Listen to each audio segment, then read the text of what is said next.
Hare Krishna, all devotees. Welcome to this session of Pastimes of Sri Chaitanya Mahaprabhu. We'll begin with prayers. Namo Vishnupadaya Krishna Preshthaya Bhutale Srimate Bhaktivedanta Swaminiti Namane Namaste Saraswati Deve Gauravani Pracharine Nirvishesha Shunyavadi Pashyati Deshitarine Jai Shri Krishna Chaitanya Prabhu Nityananda Shri Advaita Gadadha Shri Vasadi Gaura Bhakta Vrinda Hare Krishna Krishna Krishna Hare Hare Hare Rama Rama Rama Hare Hare Jaya Jaya Shri Chaitanya Jaya Nityananda Jaya Advaita Chandra Jaya Gaura Bhakta Vrinda Vancha Kalpatarubhyasya Kripa Sindhubhya Evacha Patitanam Pavanebhyo Vaishnavebhyo Namo Namaha Sri Chaitanya Mahaprabhu ki Jai. So, during this time of the year, the Rath Yatra of Jagannath has moved from Nilachal, from the Jagannath temple, and has proceeded to the Gundica temple. And right now, their lordships, Jagannath, Baldev, Subhadra, are residing at the Gundica temple, giving darshan to devotees who come to have his blessings. This is a 9-day period between the Jagannath, the start of the Rath Yatra. The Jagannath Rath Yatra in Orissa, it is also famous, popularly known as Gundica Yatra. We know it as Jagannath Rath Yatra.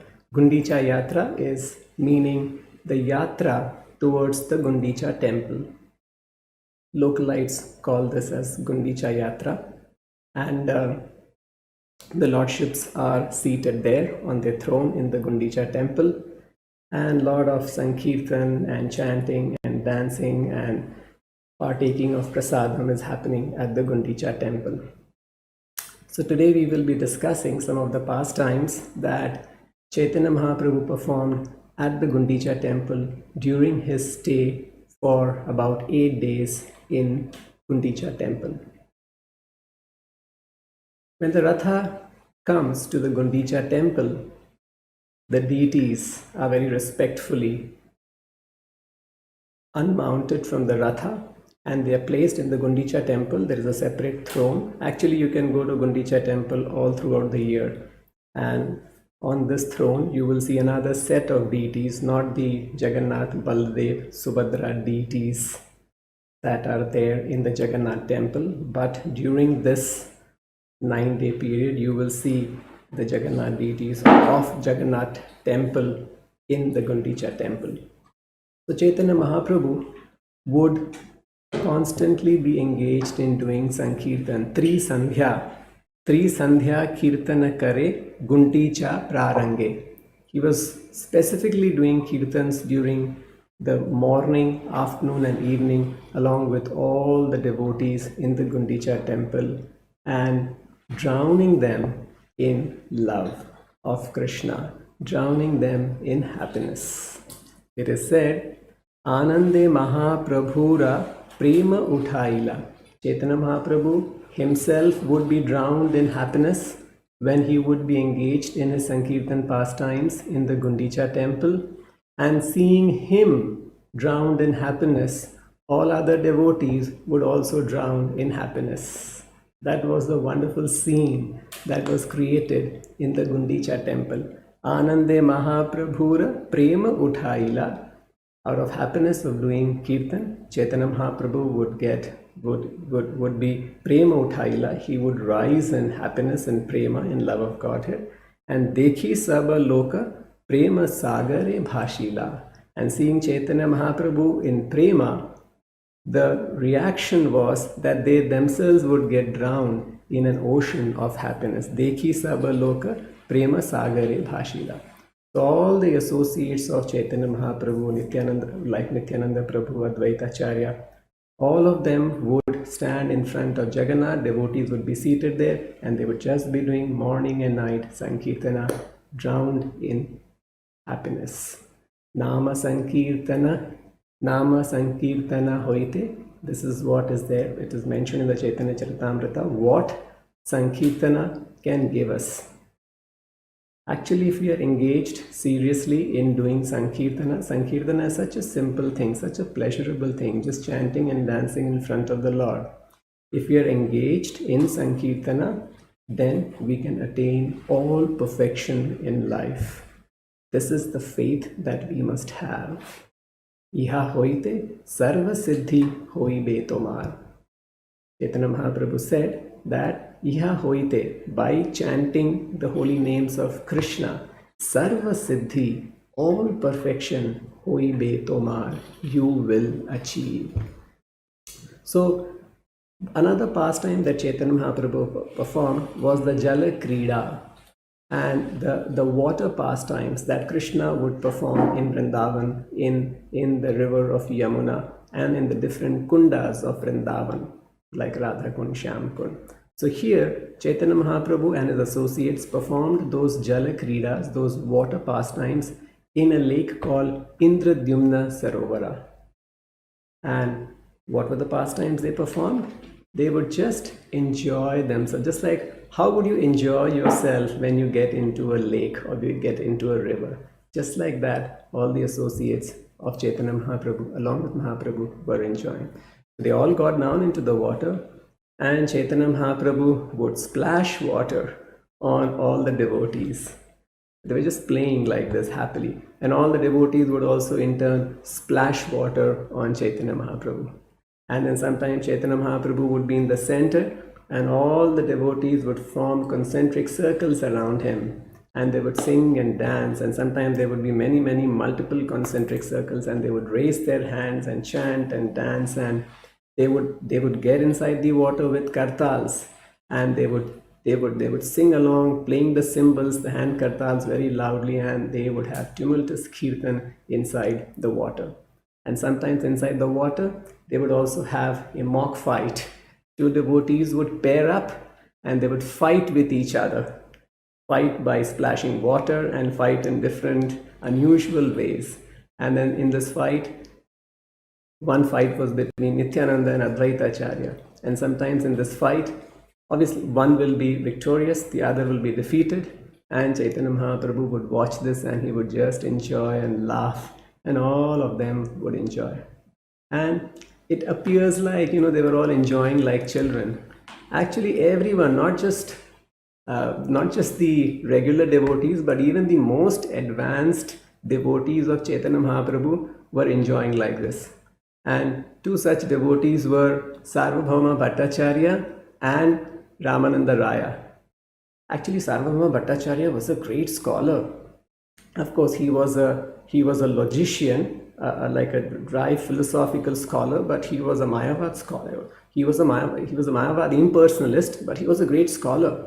And so when Chaitanya Mahaprabhu saw that Sarvabhauma Bhattacharya and Ramananda Raya were a very advanced, self-realized soul.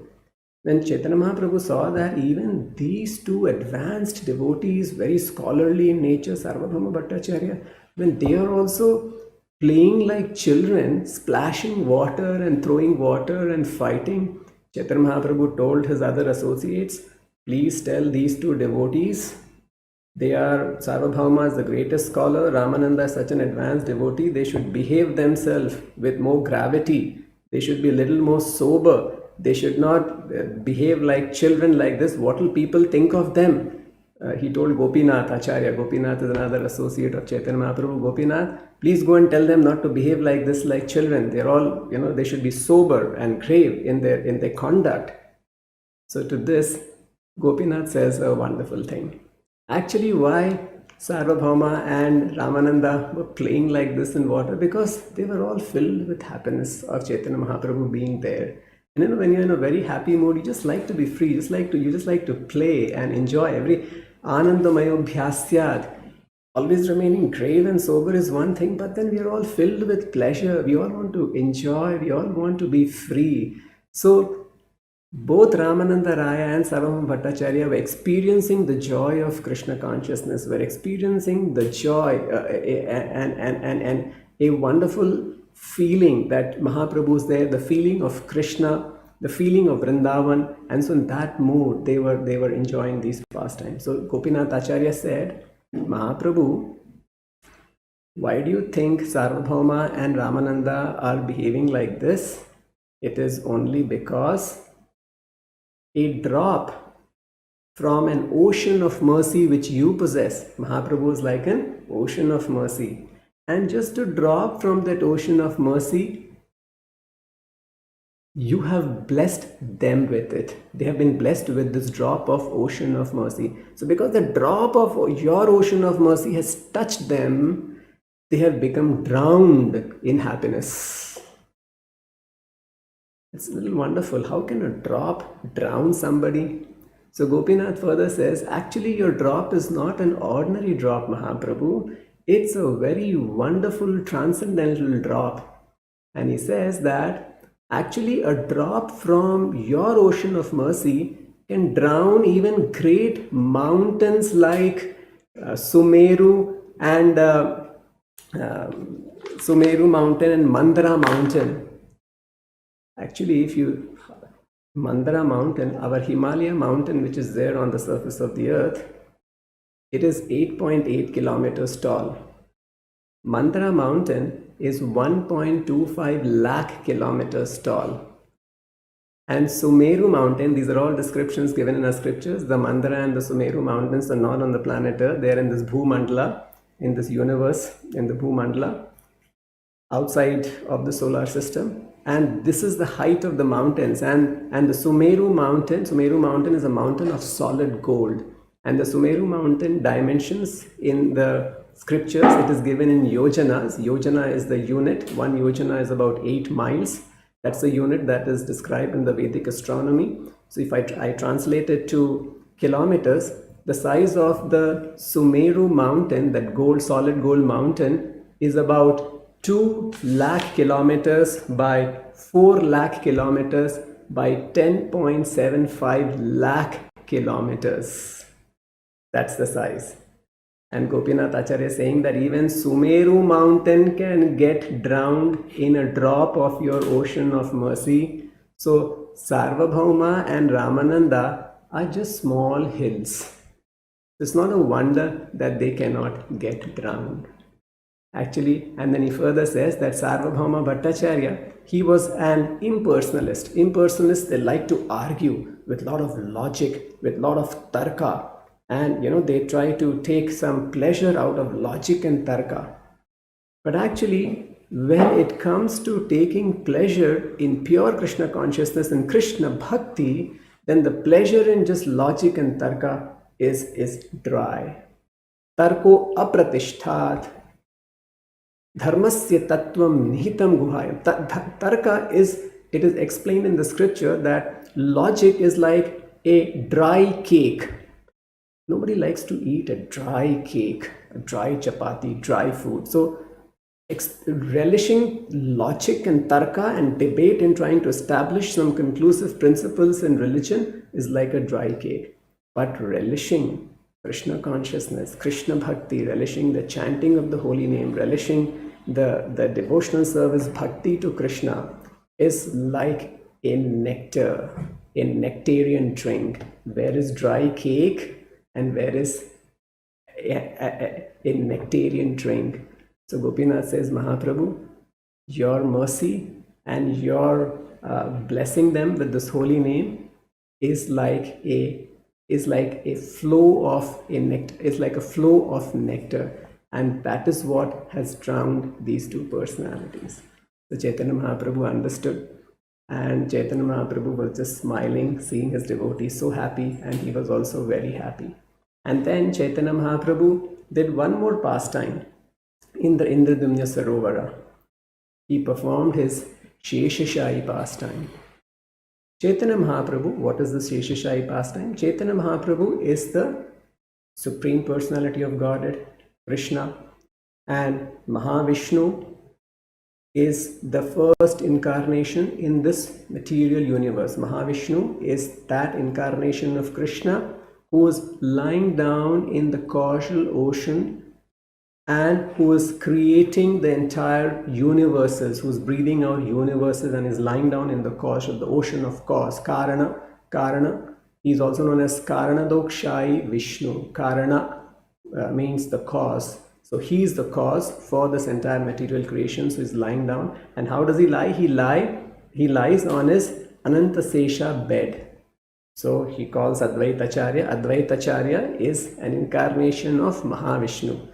And Chaitanya Mahaprabhu is Krishna himself directly. So he calls Advaitacharya and he tells Advaita, I want to perform my Sheshashayi pastime. So you become the Ananta and I will lay down on you.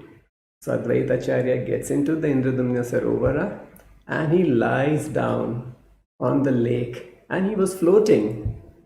These are all pastimes that have happened just 500 years back. So these are actually factual pastimes recorded in the books of history, recorded in Chaitanya Charitamrita. So Advaitacharya becomes the Anantasesha and he lies down on the water. He's floating on the water and Chaitanya Mahaprabhu goes and he lies down on Advaitacharya. And so it was like a beautiful scenery of Advaitacharya and Chaitanya Mahaprabhu together exhibiting their Sheshashayi pastime, the Mahavishnu who lies down in the causal ocean.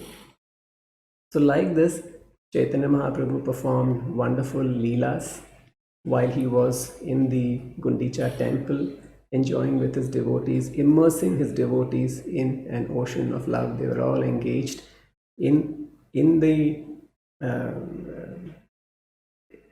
the 9 days. Chaitanya Mahaprabhu was primarily engaged in Sankirtana and performing various pastimes and enjoying Mahaprasadam with all the devotees. Another pastime that happened during the time when Chaitanya Mahaprabhu was residing in the Gundica temple was the Hira Panchami festival.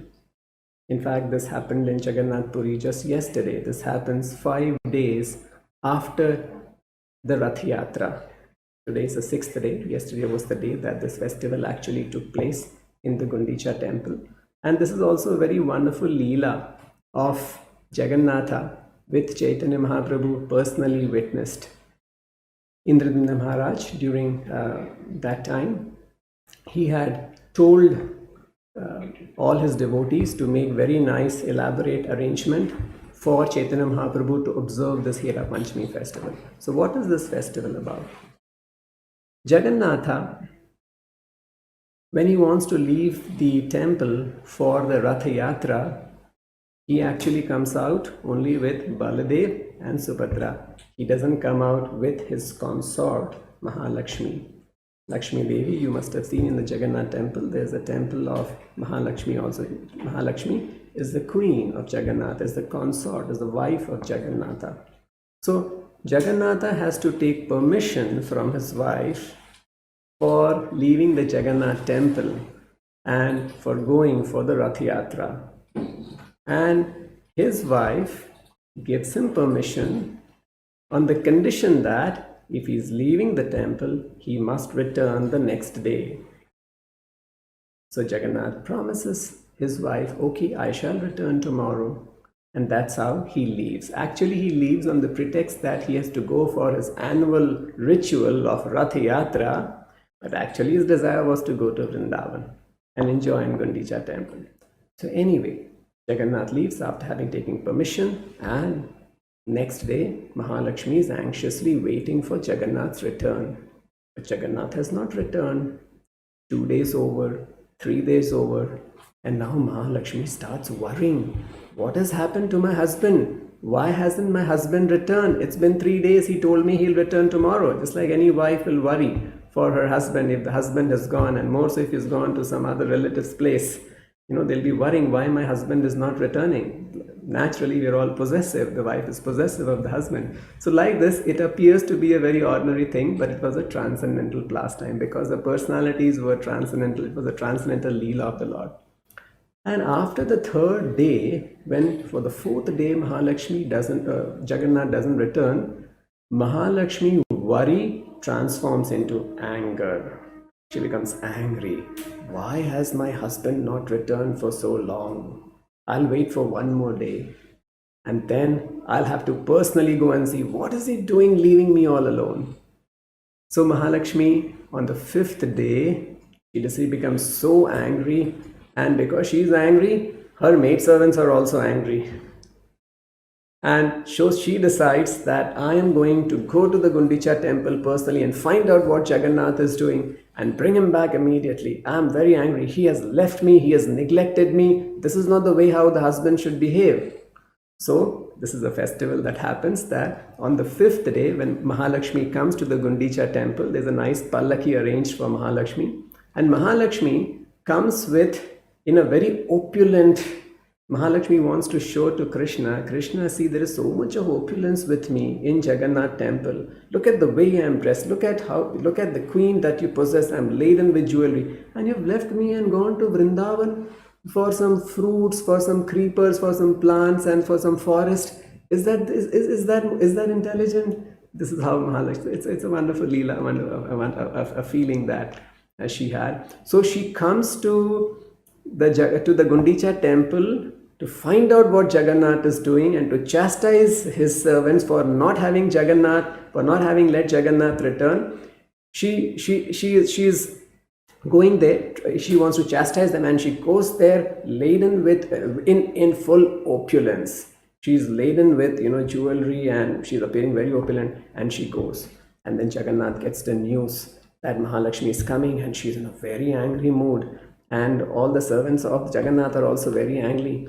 So there's some discussion is going on. They're thinking what to do, and they're thinking, shall we lock the Gundica temple? Otherwise, they will. We don't know what they will do. And while all this discussion is going on, the pallaki comes with all the maid servants of Lakshmi, and they all attack the servants of Jagannath.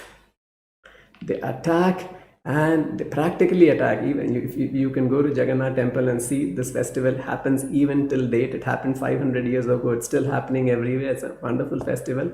Many thousands and thousands of devotees come there to watch this wonderful transcendental leela, the quarrel leela of Mahalakshmi and her maidservants, and Jagannath and his servant. So they all come there and they capture the servants of Jagannatha. And the maidservants are capturing the servants of Jagannatha. And they capture them, they bind them with ropes, and they make them fall at the feet of Mahalakshmi. And they'll fall at his feet and ask for forgiveness. You were supposed to return you were supposed to bring Jagannatha back. Why have you not brought? Where is your Jagannatha? Go and tell your Jagannatha, what kind of a lord is he? There's so much of opulence there with me. Look at she came dressed in a lot of opulence, and he has given up all that opulence, and he has come to this place where there are just some flower gardens, some fruit gardens, and some gardens. What is this? Is your husband has lost his intelligence? So of course we know that Jagannath's going to Vrindavan because he wanted to enjoy his Vrindavan Leelas, the Leela of Madhurya Leela, the Leela of he wanted to be in that gardens scene, and it's a Leela of Madhurya Leela. Here in Jagannath temple, it's a Leela of Aishwarya Leela. So there are two different Leelas. Of course, both are transcendental, but the Madhurya Leela is higher. There is more of devotion, more of bhakti, more of attachment, more of feelings in this Leela in Vrindavan, which is the Gundica temple, than that was there in this. So that is the reason why he had gone. So like this, there is a big kind of all the servants, the maid servants of Mahalakshmi, they chastise the servants of Jagannath, and they so heavily chastise them that they also go on they make him the butt of jokes and loose talks. All the servants of Jagannath are made the butt of jokes and loose talks. And when this is the kind of exchange that is happening, when Chaitanya Mahaprabhu and all his associates are sitting there and watching this whole festival, and they're enjoying the relishing. So when they see that the maidservants of Lakshmi are chastising the servants of Jagannath in this way, they're using loose language, then they don't know what to do. They just cover their face with their hands and they just start smiling. So and Chaitanya Mahaprabhu and all of them were just enjoying this wonderful pastime. And then finally Mahalakshmi says my husband, your master must return immediately. I do not want any more delay. So like this, this also shows that how much love is there between Mahalakshmi and Jagannath, that she cannot tolerate the separation that has happened between him and her husband, and she wants her husband to return. So after that, the servants of Jagannatha, they promise that they will return Jagannath the next day, that they will come back to the temple and give Jagannatha to her the very next day. And on this assurance, Mahalakshmi then returns back to the Jagannath temple. So this is the whole pastime of the Hera Panchami pastime. And actually, Jagannath goes to Vrindavan, that is, to enjoy his Vrindavan pastimes. And it is not only that Vrindavan is, sometimes we think that Vrindavan has actually got only, it is of course the feeling, the exchanges in Vrindavan that Krishna had with gopis were far more intimate, were far more deeper than the feelings that he had in Dwarka, which was a place of opulence, and it was a place in Aishwarya Bhava, a place which was in awe and reverence and respect in Dwarka. But it was in Vrindavan, actually the opulence in Vrindavan, although it's in Madhurila, is much more than the opulence even in Dwarka or in the spiritual world if you compare in Vaikuntha. Vrindavan, being the center of the spiritual world, the Goloka Vrindavan as we call it, is the highest planet, is the highest place in the spiritual world. And even materially speaking, the Aishwarya of Vrindavan is far greater than the Aishwarya of Vaikuntha or Dwaraka. Let's go through some of the verses from the Chaitanya Charitamrita which speaks about this fact. So these are the verses which talks about the Aishwarya of Vrindavana, not the Aishwarya of, it's everything. It's got the best of the Leelas, the Rasas, and even the best of material prosperity. The only difference is that the material prosperity that is there in Vrindavan is not desired by the devotees in Vrindavan because they are situated in a much more higher transcendental happiness. And that is what is giving them satisfaction. So this is the Vrindavan Aishwarya as written in the Chaitanya Charitamrita. Vrindavane sahajika ye sampata sindhu Dwaraka Vaikuntha Sampat Tara Eka Bindu. Meaning, the Vrindavana Sahajika, the natural Sahajika means the natural opulence of Vrindavan is just like an ocean. So the Sampat Sindhu, Sampat means the opulence is like a Sindhu, is like an ocean. And Dwaraka Vaikuntha Sampat, the opulence of Dwaraka and Vaikuntha, Tara Ek Bindu, is not even compared to a drop when compared with the opulence in Vrindavan. So it's Dwarka and Vaikuntha is like a drop and Vrindavan is like an ocean of opulence. How is it? Next verses explain this. Parama Purushottama Swayam Bhagavan Krishna Jaha Dhani Taha Vrindavana Dham. So Parama Purushottama Swayam Bhagavan. The Bhagavan, the Supreme Personality of Godhead, is Krishna, who is Parama Purushottama, and Krishna Jaha Dhani, where Taha Vrindavana Dham. And his complete opulence, Krishna Jaha Dhani, Dhani means his opulence, are where Krishna is exhibiting his complete opulence. Krishna is exhibiting his complete opulence in Vrindavan Dham. Krishna Jaha Dhani Taha Vrindavan Dham. So Krishna is not exhibiting his complete opulence in Dwarka. He's actually exhibiting, or in Vaikuntha, he's actually exhibiting his complete opulence in Vrindavan Dham.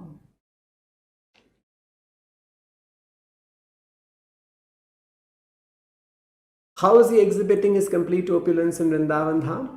Here it is mentioned. Chintamani maya bhumi ratnera bhavana Chintamani ganadasi charana bhushana. Very beautifully described. In Vrindavan, Chintamani maya bhumi ratnera bhavan. The whole Vrindavan Dham is made of Chintamani mani. It is made of Chintamani Maya. It is like a transcendental touchstone. The whole Dham itself is like a touchstone. And Ratnera Bhavana, its entire surface is the source of all valuable jewels. That is Chintamani Maya Bhumi. And Ratnera Bhavana, and there are places in Vrindavan which are all made in the spiritual world. Vrindavan, they're all places which are made of Ratnera, which is all made of valuable jewels. And Chintamani Gana Dasir Charana Bhushana. And this Chintamani stone is used to decorate the lotus feet of the maidservants of Vrindavan. Just imagine the opulence. Chintamani is a touchstone. If you touch a Chintamani stone to any object, that object will turn into gold. So imagine if you have one Chintamani money, how fortunate you can think yourself to be, that you become the richest person. But there in Vrindavan, the entire Vrindavan is made of touchstone. All things there, everything there is made of touchstone. And the gopis are, or the maidservants, are decorating their lotus feet with, that's an anklet. And that anklet is made of Chintamani touchstone. So that is Vrindavana. Chintamani Ganadasi Charana Bhushana. Next. Kalpa vriksha latar yaha sahajika vana pushpa phala vina keho namage anya dhana. Now, so the previous verse says so much of dhana, so much of opulence is there in Vrindavan. But do the residents of Vrindavan desire that? No. That is the difference. So here it said, Vrindavana is a natural forest of desire trees and creepers. And the inhabitants do not want anything but the fruits and flowers of those desire trees. So it's a desire tree is a tree that can fulfill all your desires. Anything that you wish, it will desire. That's why it's called Kalpa Vriksha, Kalpataru Vriksha, Kalpataru. But so in other words, Vrindavan is a place which has no dearth of any material opulence. But because the devotees in Vrindavan are so absorbed in their devotional service to Krishna and they are relishing and enjoying their association with Krishna, they are so they are so immersed in an ocean of happiness that they do not want any such opulence. They are just wanting to be there in that natural forest of desire trees, and they are just wanting the fruits and flowers of those desire trees because their minds are so absorbed in Krishna, they do not want anything else. And with these fruits and flowers of the desire tree also, the residents are worshipping Krishna by offering it to him. So the residents of Vrindavan, their hearts are for Krishna. They are fully Krishna conscious. Their life and soul is Krishna. That is Vrindavana. They do not want anything for themselves. They want everything for the Lord. Further it says, Ananta Kamadhenu Taha Fire Vane Vane Dugdha Matra Den Keho na mange anya dhane.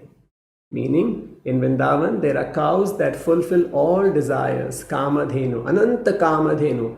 Kamadhenu cow is a cow that can give milk any time of the day. You can keep milking the Kamadhenu cow. It'll keep milking them. It'll keep giving you milk. You don't hear of a cow like this. You can milk a cow for 5 minutes, 10 minutes, 15 minutes at most. But Kamadhenu cows can be milked 24 hours, and 24 hours they'll be giving milk. And there is not just one Kamadhenu, there are Ananta Kamadhenus, unlimited Kamadhenus, cows in Vrindavan. So in Vrindavan there are cows that fulfill all desires and their number is unlimited. Dugdha Matra Den, Keho na mange anyadan. They graze from forest to forest and deliver only milk. The people want nothing else. They're just satisfied with milk. And further it says, Sahaja lokera katha yahan divya gita sahaja gamana kare yaiche nritya pratita. There, Sahaja loker katha, when people speak in Vrindavan, in that place, their speech appears like a song. Like we all like to hear songs. So the speech is so beautiful, the speech is so melodious that it appears like a song. And Sahaja gamana kare, and then simple, ordinary walking appears like a dance. So every word is a song, every step is a dance. That is Vrindavan. In Vrindavan, the natural speech of the people sounds like music, and the natural motion resembles a dance. Further it says, Sarvatra jala jaha amrita saman, chidananda jyoti swadya yaha murtiman. Sarvatra jala yaha amrita saman. The simple water, all the waters in Vrindavan is not just water, it tastes like nectar. That is Vrindavan. The water in Vrindavan is nectar. And the Chidananda Jyoti Swadhya. Chidananda Jyoti is the Brahma Jyoti effulgence. It is full of transcendental bliss and is directly perceived there in its form. So the Chidananda Jyoti, that is form, is Krishna. So Krishna, the Brahma Jyoti there can be perceived in its form, and that form is Krishna, and that is Vrindavan Dham. Lakshmi jini guna yaha Lakshmi rasamaj Krishna vamshi kare yaha priya sakhi kaya sama. So the translation is, the gopis there are also goddesses of fortune, and they surpass the goddesses of fortune who abide in Vaikuntha. In Vrindavan, Lord Krishna is always playing his transcendental flute, which is his dear companion.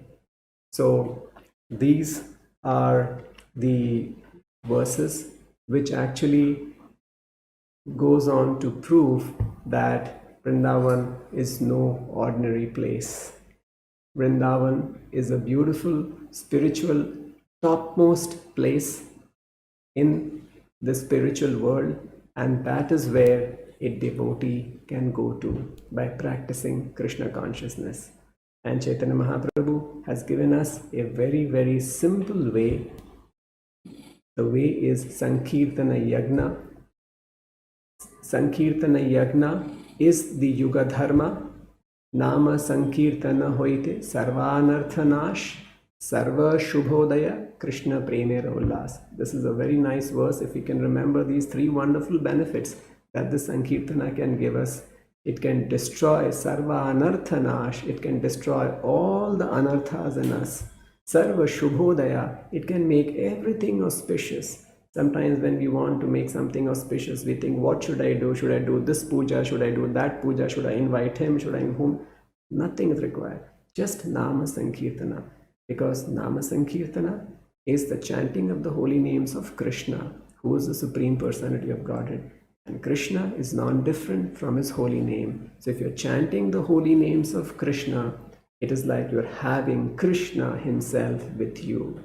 The Nama is 100% Krishna, not 1% less. It is completely Krishna. So just by chanting the holy names of God, we can get completely cleansed, completely purified, and we will become eligible, we will become qualified to go to the Vrindavan Dhama, whose opulence is par excellence. It is uncomparable. And Chaitanya Mahaprabhu appeared in this world 500 years back just to tell us this message, just to give us this message. And he performed beautiful pastimes all throughout his life. He spent about 48 years in his manifest. He manifested himself for 48 years, and all the pastimes, the Rath Yatra pastimes and the Gundica pastimes, all the Leelas, all his Leelas were filled with Sankirtana, because he wanted to tell us that Sankirtana should be our life and soul. and we should not give it up at any cost. We should make all our efforts, put all our efforts, make the best use of the time, and make the best use of the gift that we have received from Krishna. We have received two gifts from Krishna in this life. The first gift that we have received from Krishna is this human body. It's a very, very valuable species, because it's only in the human form of life that we can realize these things. We can realize God. And the second gift that Krishna has given us is, or Chaitanya Mahaprabhu has given us, is the Nama Sankirtana. In this human form of life, if we perform Nama Sankirtana, we can get complete perfection in life and go back to Godhead. So these were some of the wonderful pastimes that Chaitanya Mahaprabhu performed at the Gundica temple. In the end of the chapter, I'll conclude with this. This is the Falastuti. If you hear these Gundica pastimes and you know what Chaitanya Mahaprabhu did and engage in Sankirtana, what happens? This is what is mentioned. Chaitanya Gosair Leela Ananta Apar Sahasra Vadane Yaha Nahi Paya Par. Chaitanya Gosair Leela Ananta Apar. Chaitanya Gosair Leela, the pastimes of Chaitanya Mahaprabhu, are Ananta, unlimited. Apar, it is beyond comparison. And Sahasra Vadane, Ananta Sesha, with 1,000 mouths, with 1,000 hooves. Yaha Nahi Paya Para. He cannot fathom where it is going to end, when is it going to end, even if he goes on describing with his 1,000 mouths. So the pastimes of Lord Chaitanya are unlimited and endless. Ananta Apara. Ananta is unlimited and Apara is endless. Even Sahasravadana, that is Lord Shesha, cannot reach the limits of his pastimes. So by hearing these pastimes, we become purified, we become qualified to enter into those leelas of Vrindavan. It's a process of purification that we have to go through. We have come here in the material world for a particular purpose, and that purpose is to purify ourselves from all the contaminations that we possess, kama, krodha, lobha, all these things. And the simple process of purification is shravanam and kirtanam. So by hearing the pastimes of Chaitanya Mahaprabhu, by hearing the pastimes of Krishna, we become purified and we become qualified to enter those unlimited and endless pastimes of Chaitanya Mahaprabhu. So this particular pastimes of Chaitanya Mahaprabhu, this pastimes in Gundica temple that I spoke about, is all from Krishnadas Kaviraj's Chaitanya Charitamrita, and as explained by Srila Prabhupada, this is the chapter 14 of the Madhya Leela of Chaitanya Charitamrita. Thank you very much. Hare Krishna. Srila Prabhupada ki jai. Sri Chaitanya Mahaprabhu ki jai. Hare Krishna. If you found this video interesting, do like it and share it with your loved ones. For more uplifting spiritual content, subscribe to our channel and click on the bell icon.